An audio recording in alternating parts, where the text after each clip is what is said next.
Hello दोस्तों, नमस्कार। Shivam education ज्ञान पे आप लोगों का स्वागत है। आज हम लोग कक्षा 10 गणित प्रश्नावली 9.1 का क्वेश्चन नंबर 2 करेंगे। एक हम लोग हल कर चुके थे, आज उसी के क्वेश्चन नंबर 2 हल करेंगे। तो ध्यान से समझेंगे सभी लोग। देखिए क्वेश्चन नंबर 2 क्या कह रहा है। कह रहा है कि आंधी आने से एक पेड़ टूट जाता है और टूटा हुआ भाग इस तरह मुड़ जाता है कि पेड़ का शिखर जमीन को छूने लगता है और उसके साथ ही 30 डिग्री का कोण बनाता है। पेड़ के पाद बिंदु की दूरी जहाँ पेड़ का शिखर जमीन को छूता है 8 मीटर है। पेड़ की ऊंचाई ज्ञात करनी है। हमें क्या निकालना है? पेड़ की हमें ऊंचाई ज्ञात करनी है। तो देखते हैं भाई कैसे करेंगे। तो देखिए, करना कुछ नहीं, जिस तरह हम लोगों ने पहला सवाल हल किया था बिल्कुल सेम टू सेम उसी तरह हल करेंगे। तो हमने आप लोगों को बताया था कि मेन चीज़ ये होती है, आपकी सारणी जो होती है ट्रिग्नोमेट्री, बस इसी को ध्यान रखना होता है। और दूसरा बेसिक कॉन्सेप्ट क्या बताया था कि जिस भुजा को निकालना हो वो और जो भुजा हमें दे रखी हो वो, ठीक है ना। जिस भुजा को निकालना हो और जो भुजा हमें दे रखी हो बस उसी को क्या कर देते हैं, आपस में भाग कर देते हैं, बस हमारा सवाल हल हो जाता है। तो देखेंगे सवाल को, समझेंगे सवाल क्या कह रहा है। सवाल कह रहा है कि कोई एक पेड़ था। तो देख ले चलते हैं, पहले एक पेड़ बना लेते हैं। पेड़ कैसे बनाएंगे? मान लेते हैं ये एक भूमि है। ये क्या है हमारी? ये हमारी क्या है? भूमि। जरा सा पेन चेंज कर लेते हैं इसमें। ये देखो, ये हमारी क्या है? ये भूमि है, ठीक है ना। क्या है? भूमि। भूमि के ऊपर कोई एक पेड़ लगा हुआ है। क्या लगा हुआ है? पेड़ लगा हुआ है। देखो ये सवाल हमारा कह रहा है ना कि आंधी आने से एक पेड़ टूट जाता है। तो ठीक है, ये हमारी भूमि थी और ये हमारा भूमि पर लगा हुआ क्या है? पेड़ है। ये भूमि पर लगा हुआ हमारा पेड़ है। आंधी आती है, आंधी आने से क्या होता है? ये पेड़ हमारा क्या हो जाता है? टूट जाता है। तो हम मान के चलते हैं ये हमारा जो पेड़ है वो यहाँ से टूट गया। क्या हुआ? टूट गया। पेड़ क्या हुआ? टूट गया। और जब टूट करके झुकता है तो क्या होता है? जमीन के पाद बिंदु, जमीन के पाद बिंदु का मतलब जो उसकी ये होता है ना स्तर, भूमि स्तर होता है, ये छूने लगता है। जो पेड़ का शिखर है वो जमीन के पाद बिंदु को क्या करने लगता है? झुककर छूने लगता है, ठीक है ना। तो ये पेड़ हमारा पूरा यहाँ से यहाँ तक के था और ये यहाँ से टूट गया, टूट करके झुक गया, ठीक है ना। क्या हुआ? पेड़ टूट गया और झुक गया और झुकने के साथ ही शिखर जमीन को छूने लगता है और उसके साथ 30 डिग्री का कोण बनाने लगता है। और क्या करता है? ये जमीन के साथ में जो पेड़ का शिखर है, ये पेड़ का क्या है? हमारा शिखर है। तो ये कितने का कोण बनाने लगता है?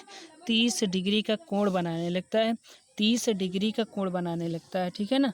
और जो ये जहाँ पे पेड़ लगा हुआ है और जहाँ पर पेड़ का शिखर है उसके बीच की दूरी कितनी है हमारे पास? 8 मीटर दे रखी है। कितनी दे रखी है? 8 मीटर। तो हम इसकी दूरी को भी लिख लिया, 8 मीटर दे रखा है। फिर क्या कह रहा है? फिर कह रहा है कि ज़मीन को छूता 8 मीटर है, पेड़ की ऊंचाई ज्ञात कीजिए। तो ये जो ये पेड़ था यहाँ से यहाँ तक वो कितना है ये हमें निकालना है। तो अब देखो हमारे पास एक त्रिभुज बन गया। क्या बन गया हमारे पास? एक त्रिभुज। और हमने बताया था जैसे ही त्रिभुज बने बस उसका नामकरण कर लेते हैं तुरंत। तो देख लेते हैं, एक बार नामकरण कर लेते हैं इसका।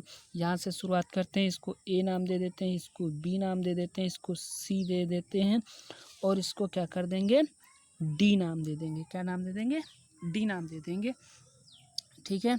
फिर इसके बाद क्या करना है आपको? कुछ भी नहीं करना है, ठीक है। तो हम ये मान लेते हैं जो पूरा पेड़ था वो यक्स वाई था। क्या था? X Y. और हमारा यक्स यहाँ से टूट करके इधर आ गया। तो ये हमारा यहाँ से यहाँ तक की बीच की दूरी कितनी है? यक्स है। और ये हमारा क्या है? वाई। और ध्यान से देखो सवाल हमारा यही तो कह रहा है जो टूट के गिरा है, जो पेड़ टूट के गिरा है वही तो ये है। तो अगर ये वाई है तो ये भी हमारा वाई ही तो होगा। होगा कि नहीं? होगा ना, क्योंकि यही पेड़ तो टूट के यहाँ पे आया है, ये पेड़ टूटा और इस तरह से झुक गया है ना, ठीक। तो ये अगर वाई है तो ये भी हमारा क्या होगा? वाई होगा। क्या होगा? वाई होगा। अब चलो हल कर लेते हैं। हल करेंगे तो हल करेंगे, कैसे हल करेंगे देख लेते हैं। हल करेंगे, यहाँ पे लिखेंगे हल, ठीक है ना। अब हमने कहा था जो जो त्रिभुज में दिखाई दे वही हमें निकालना होता है। तो हमारा देखो ये क्या है? पेड़ के पाद बिंदु से और पेड़ के पाद बिंदु और पेड़ के जो शिखर है उसके बीच की दूरी हमारी क्या है, सी डी है। तो लिख लेते हैं हम लोग सी डी पेड़ के पेड़ के शिखर व पाद बिंदु के बीच की दूरी है, क्या है, दूरी है, ठीक है ना। और BC हमारा क्या है, BC क्या है, BC पेड़ का टूट कर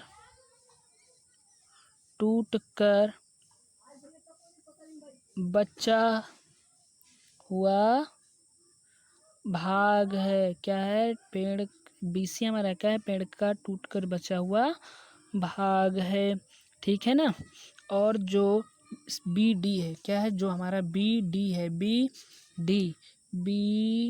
BD पेड़ का टूटा हुआ भाग है, टूटा हुआ भाग है, ठीक है ना।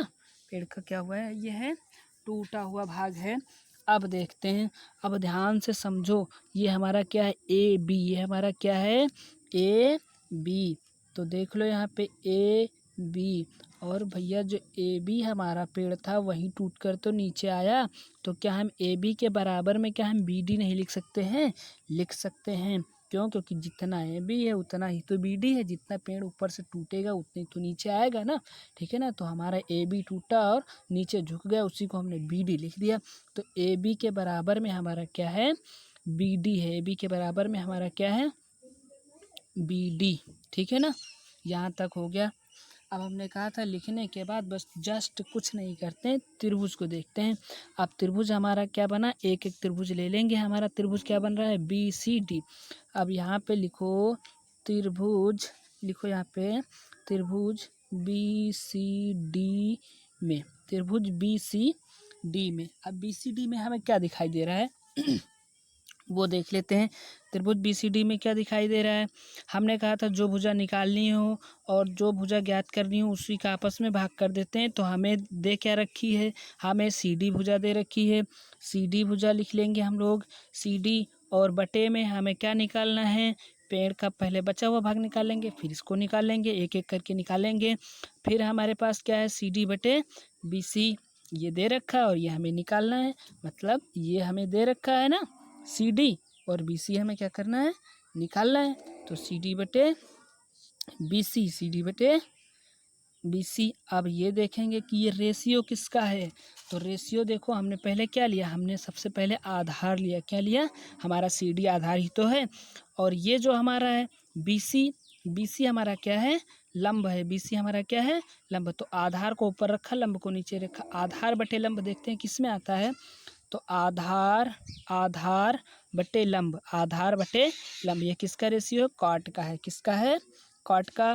तो बराबर में क्या लिख देंगे, कॉट, और थीटा कितना है हमारे पास 30, तो यहाँ पे लिख देंगे 30। फिर इसके बाद अब जिसका जिसका मान पता हो वो रख देंगे हम लोग।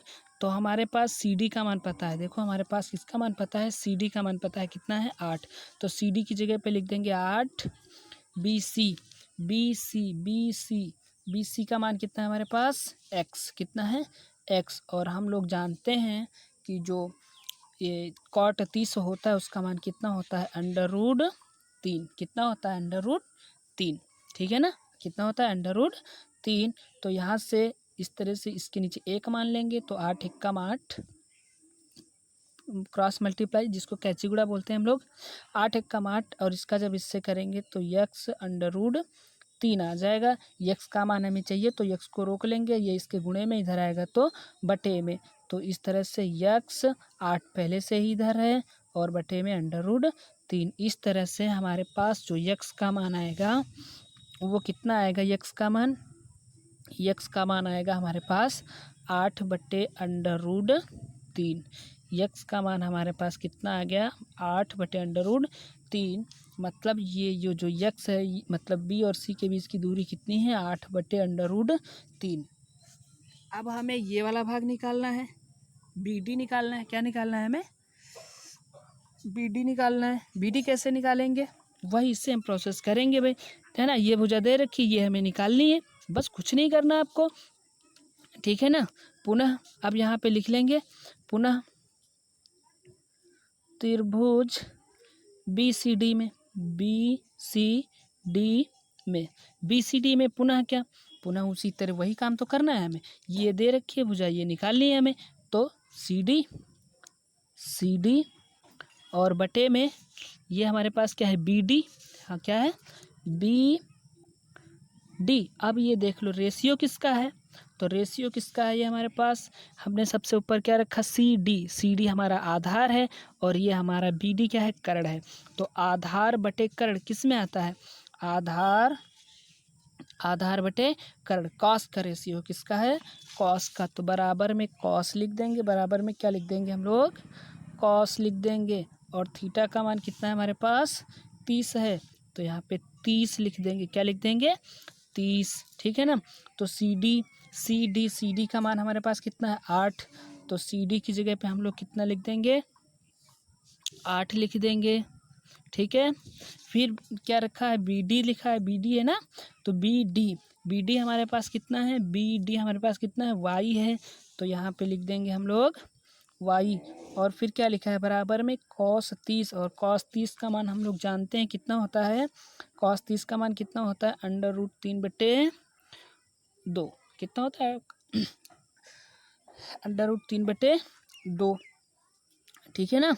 अब कैसे गुणा कर लो तो 8 दूनी 16 और बराबर जब इसका इससे गुणा करेंगे तो y√3 आएगा। हमको किसका मान निकालना है, y का निकालना है ना, तो y को रोक लेंगे यहीं पे। और ये 16 देखो 16 इधर है ना बराबर किस पर, जब √3 को इधर लेके जाएंगे तो 16 के बटे में आ जाएगा। तो 16 और √3 y का मान निकल के आ गया, ठीक है ना। x और y मतलब इसकी और प्लस में इसकी ऊंचाई हमें पता चल गई। लेकिन हमसे पूछा है कि पेड़ की कुल ऊंचाई कितनी है, तो हमें क्या हम निकाल चुके हैं ना कि x कितना है और y कितना है। तो पेड़ की कुल ऊंचाई कैसे निकालेंगे, दोनों को जोड़ दो, पेड़ की टोटल ऊंचाई निकल के आ जाएगी। तो पेड़ की कुल ऊंचाई कितनी हो जाएगी हमारे पास, पेड़ की कुल ऊंचाई कितनी हो जाएगी, पेड़ की कुल ऊंचाई कितनी है, एक तो x है और एक तो y है। देख लो यहाँ पे एक तो x है और एक तो y है, यही तो है टोटल पूरी ऊंचाई x और y है ना। अगर इन दोनों को जोड़ देंगे तो हमारे पास पेड़ की कुल ऊंचाई आ जाएगी ना। तो बस यही करना है हमें, ठीक है। तो देख लेते हैं पेड़ की कुल ऊंचाई हमारे पास कितनी हो जाएगी, तो दोनों को जोड़ दो x प्लस वाई। अब मान रख दो सभी का। x का मान हमने कितना निकाला था, x का मान निकाला था हमने यहाँ पे, ये देखो x का मान यहाँ पे कितना निकाला था हम लोगों ने 8/√3। कितना निकाला था 8/√3। तो x की जगह पे लिख दो 8/√3 और प्लस है तो प्लस, और y का मान हमारे पास कितना है 16/√3। कितना है 16/√3। अब देखो यहाँ पे √3 तो हमारा एलसीएम हो गया। क्या हो गया, जब नीचे संख्याएं समान होती हैं तो हमारा एलसीएम हो जाता है। और कुछ नहीं करना होता है, 2 बार जो संख्याएं लिखी होती हैं उसी को एक बार लिख देते हैं और ऊपर का जोड़ देते हैं। अगर जोड़ है तो जोड़, घटाना है तो घटाना, ठीक है ना। ये कितना हो गया 16 और 8 कितना हो गया 24। हमेशा ध्यान रखो जब तेरे को इस तरह के जब सवाल लगाएंगे तो हमें कभी भी आंसर नीचे हर में रूट नहीं आना चाहिए। तो क्या करेंगे, रूट आ गया तो क्या कर देंगे, दोनों पक्षों में √3 और √3 से क्या कर देंगे गुणा, एक बार कर ऊपर कर देंगे और नीचे कर देंगे, ठीक है ना। तो √3 और √3 का जब गुणा करोगे तो पूरा कितना हो जाएगा 3 हो जाएगा। जब 2 रूट आपस में मिलते हैं गुणे में तो क्या हो जाता है, रूट हट जाता है, ठीक है ना। और ये कितना आ गया, ये आ गया हमारे पास 24 3 और ये काट देंगे, 3 एक कम 3, 3 और 8 24। हमारे पास जो पेड़ की कुल ऊंचाई आई वो कितनी आई, 8√3। दूरियां मीटर में है तो मीटर, ठीक है ना। तो यही हमारी क्या होगी, पेड़ की कुल ऊंचाई हो गई। क्या होगी, पेड़ की कुल ऊंचाई हो गई, ठीक है ना। समझ में आया हो तो भाई सभी लोग थम्स अप करेंगे, वीडियो को लाइक करेंगे, शेयर करेंगे, हमारे चैनल को सब्सक्राइब करेंगे। ओके, धन्यवाद।